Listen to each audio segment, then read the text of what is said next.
everybody, it's Elisa here, and I have my little Mona here. She was just sleeping on my lap. But anyway, today I wanted to make this new video and talk about the intuitive eating and give you maybe some reasons why intuitive eating might still not be working for you. Yeah, so let's get started.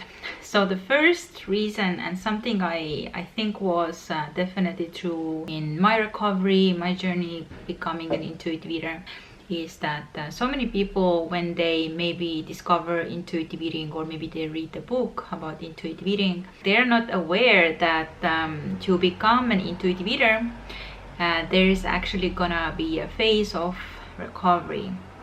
And I recovered from bulimia and orthorexia, so I think like this gave me a whole different way to like looking at intuitive eating, because obviously in bulimia, orthorexia recovery, we talk about recovery, but I have actually seen that the same thing applies to people who are just dieters, people maybe who don't have necessarily a diagnosed eating disorder, but they just have disordered eating problems. So even for them, the phase of recovery applies. And I think if you are not aware of it, it can seem that, oh, like I have messed up hunger signals and I come from years of dieting and everything, but you get excited that, oh my god, now I can be this like intuitive eater, and you read the book and you kind of like try to do everything, you know, by the book or whatever, but somehow it doesn't work, because I think you're not aware that there is a recovery phase. And recovery phase doesn't mean that you're gonna be now eating like normally or intuitively, but it's kind of like a process to get there. And recovery phase can actually mean, for many people, especially people with eating disorders, but also for people who come from like dieting and restriction, there can be a phase of extreme hunger where you just, you know, because of the years you have restricted, then now when all the food is available, then your hunger is not gonna like calm down instantly. And it's almost like a starvation response, because dieting is a form of starvation. And there's gonna be this phase of like insatiable hunger, and in recovery it's known as extreme hunger. And maybe if you are a dieter, maybe for you it doesn't have to be so extreme, but I feel like it can freak so many people out because they think they're just binging. But actually, like if you continue to give yourself the full permission to eat unconditionally, then over time your hunger will pass. And in recovery, like there is so many different ways or different things what like a typical person who is in a journey of becoming an intuitive eater, like they don't expect. So I think it's very important to know about the phase of recovery, what to expect, what it's like, what you have to do and know and everything. So yeah, to make sure that you apply this, you know, phase into your intuitive eating journey, the phase of recovery, I think the quickest way to start would be just to like read my book, check out my book where I talk about recovery. And even though I recovered from an eating disorder, then know that you don't have to have like an eating disorder or a diagnosed eating disorder or like something to need recovery. And this approach does apply to you even when you are just like a dieter or you have a disordered eating. So yeah, know about recovery. And the second thing I want to talk about is very important. I think what holds back many people is that I'm not even talking about like restriction, because I think like it's obvious, like people who are already on a journey of becoming an intuitive eater, I'm sure you have heard that you have to stop all restriction. Like you cannot be an intuitive eater when you're still dieting. But I think they often overlook the mental restriction. I'm gonna close my window. Like they overlook that yes, physical restriction is one thing, but another thing is mental restriction. And many people, maybe they are not physically dieting, but they are still thinking like dieters. And this can mean that you are still thinking about food in terms of not like what do I really feel like eating? Do I really enjoy this food? Do I like this food? But you're thinking more like how this food is gonna affect my weight, or is this food good or bad? And yeah, like, am I being good or bad if I eat some food? And you judge your eating, and you have a lot of still, you know, the same feelings around food when you were still physically dieting. You still feel the guilt and shame, and yeah, like the same feelings when you were physically dieting. So it's very important to kind of realize what's going on in your mind, because a person, as I said, like, they can be not physically restricting, but mentally they're still restricting, still on a diet, because the thought processes haven't changed. They're still thinking like dieters. So another thing is approaching intuitive eating as a hunger and fullness diet. And I think this comes from the, you know, how intuitive eating is often seen as like, oh, like, follow some like hunger scale. And I think people who promote the hunger scale, they have like a good intention with it, maybe just to give a person an idea of, like, I don't know, what maybe, you know, levels of hunger might like feel normal or whatever. But it's like a person who is coming from a dieting background, and already they struggle so much with trying to control their eating and their food and everything, and they already judge their hunger like as good or bad, like too much and stuff like that. Then applying something like a hunger scale that really puts a number on your eating and kind of like says like, oh, it's like good or bad, like right or wrong. I think it kind of continues maybe the same mindset, and something you have to let go of. So yeah, actually I have a video about the hunger and fullness diet, aka the intuitive eating, on my channel as well, so you can search for that.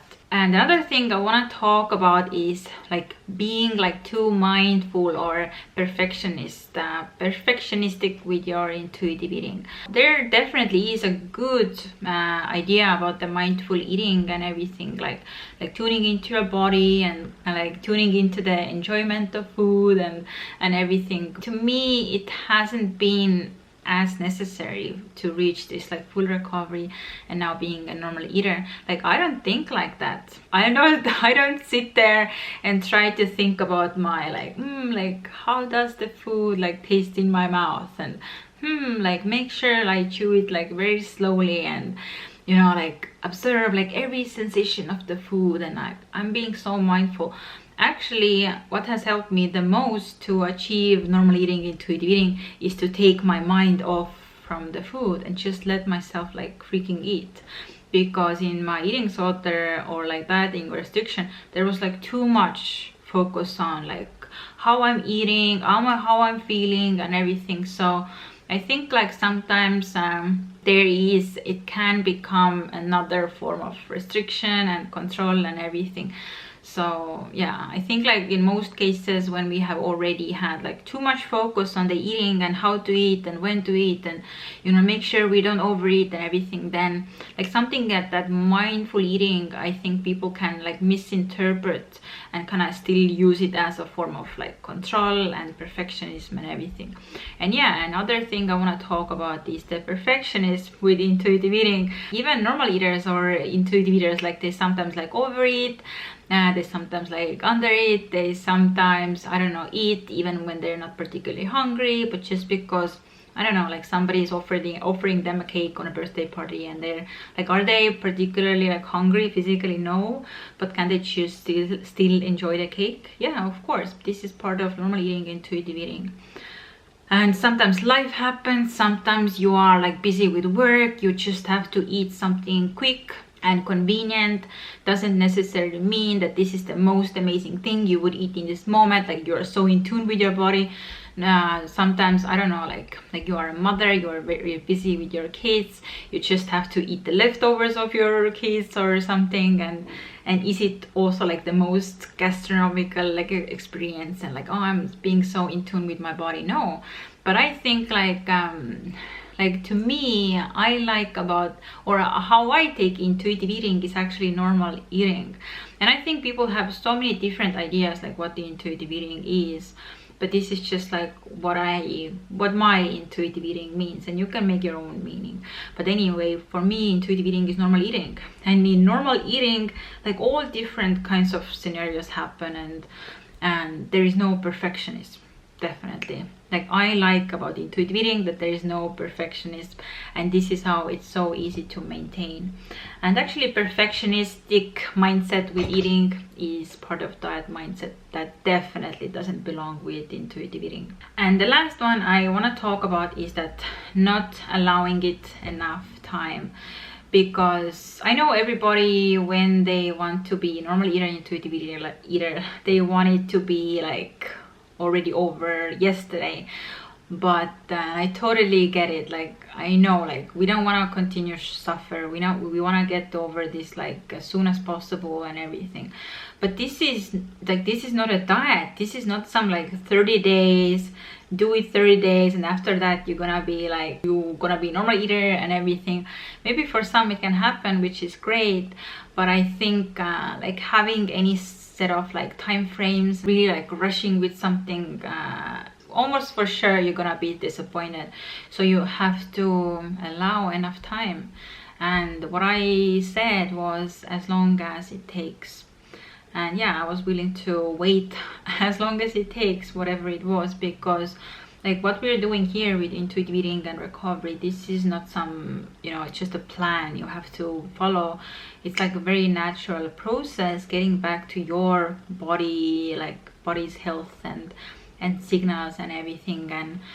And also everybody comes with a different background, like whether you have been through 20 years of an eating disorder or 20 years of dieting or I don't know, 1 month of restriction. Like everybody comes from a different background, and also their mindset is totally different than their the environment where they're in. But it's like you can't get too impatient, like you have to be patient. And my recovery taught me so much about being patient, especially being patient about my body, trusting my body, having faith, having like faith in my body, trust in my body, and allowing it enough time, and being ready and willing to ride it out as long as it took. So yeah, like what I want to say is that you have to be patient with this, and it's very normal that it's gonna take time. But in the grand scheme of your life, I think it's a very little time. It's a very little time in the grand scheme of your life. So yeah, use this time now, so for the rest of your life you can be free, fully recovered, and a normal intuitive eater. So these are my tips today, and if you want to know more, if you want to have more guidance, if you want to have more accountability and support, then you can join my eating disorder recovery support group. And we have awesome daily discussions. Also, like every week I put up new content that I don't publish elsewhere, so you can join in the link below. And yeah, and you are very, very welcome. So thank you so much for watching this video today, and please subscribe to my channel. Please like this video, share it with somebody who might find it helpful, and thank you so much for watching, and see you next time. Bye.